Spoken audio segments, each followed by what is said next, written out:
السلام علیکم ورحمۃ اللہ وبرکاتہ۔ آج کا ہماری کلاس نمبر ہے 13 اور علم النحو کی کلاس چل رہی ہے، اور اس میں ہم پہچان آج کریں گے مذکر اور مؤنث کی پہچان۔ ٹھیک ہے، مذکر اور مؤنث پہلے ہم نے کیا اسم اور فعل کی پہچان، ہم نے کی حرف کی، پھر ہم نے پچھلی کلاس میں معرفہ اور نکرہ کی پہچان کے تذکرہ کیا۔ آج ہم مذکر اور مؤنث کی پہچان کے بارے میں بات کریں گے۔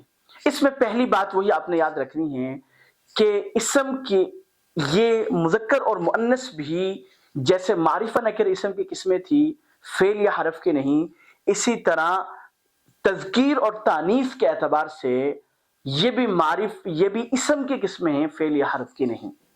یہ آپ نے ذہن نشین میں تمہید، کیونکہ یہ بات کلیئر ہو جائے گی۔ اب آپ حرف میں با میں نہیں تلاش کریں گے یہ مذکر یا مؤنث، اسی طرح ضربہ میں آپ تلاش نہیں کریں گے کہ مذکر یا مؤنث۔ ٹھیک ہے، ضربت صیغہ مؤنث کا کہلاتا ہے، وہ فاعل کے اعتبار سے، فعل مذکر مؤنث نہیں ہو سکتا۔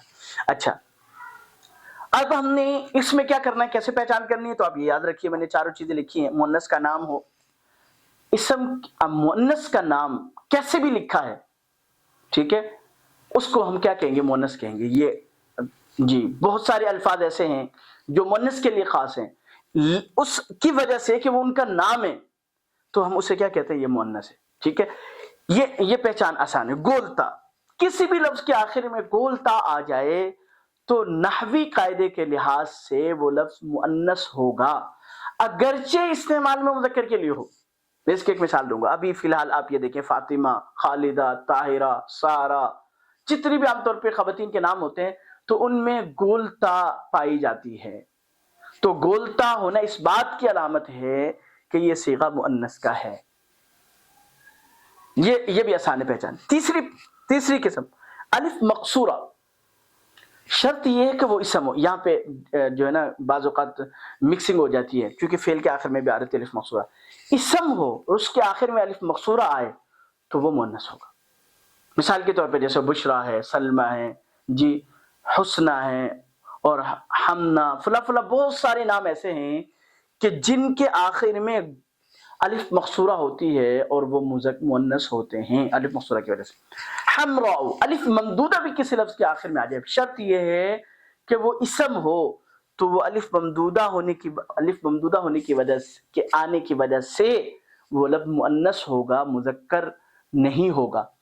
اچھا، اب یہ چار علامتیں ایسی ہیں کہ جو قواعد کے لحاظ سے جن کو ہم کہہ سکتے ہیں کہ مؤنث کی علامتیں ہیں، ہم کسی بھی لفظ میں یہ دیکھیں تو ہم بتلا سکتے ہیں کہ وہ لفظ مؤنث ہے، مذکر نہیں۔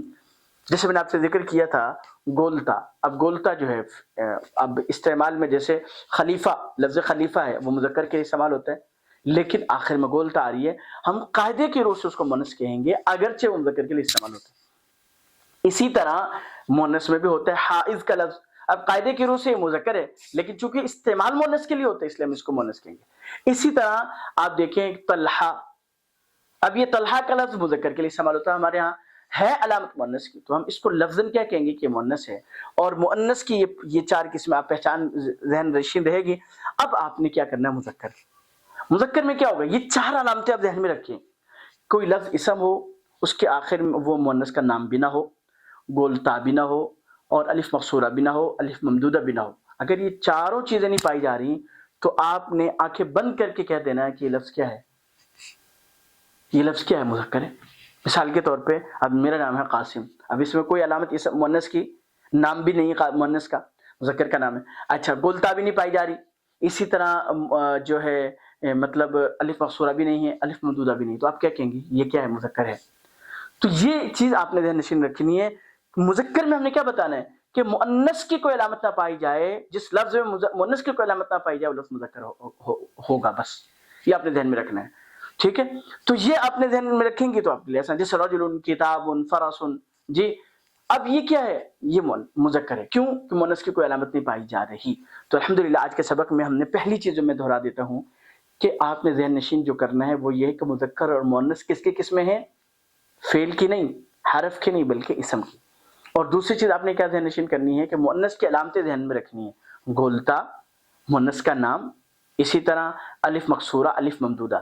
اگر یہ کسی لفظ میں نہیں پائی جا رہی تو وہ لفظ، اگر پائی جا رہی ہیں تو مؤنث ہے، آسان سے علامت 4 علامت آپ ذہن نشین. اگر نہیں پائی جا رہی تو مذکر ہے. تو یہ آپ نے ذہن نشین رکھنا ہے. اگر آپ کے ذہن میں یہ بات بیٹھ گئی تو انشاءاللہ تعالیٰ آپ کے لیے آسان ہے. السلام علیکم ورحمۃ اللہ وبرکاتہ.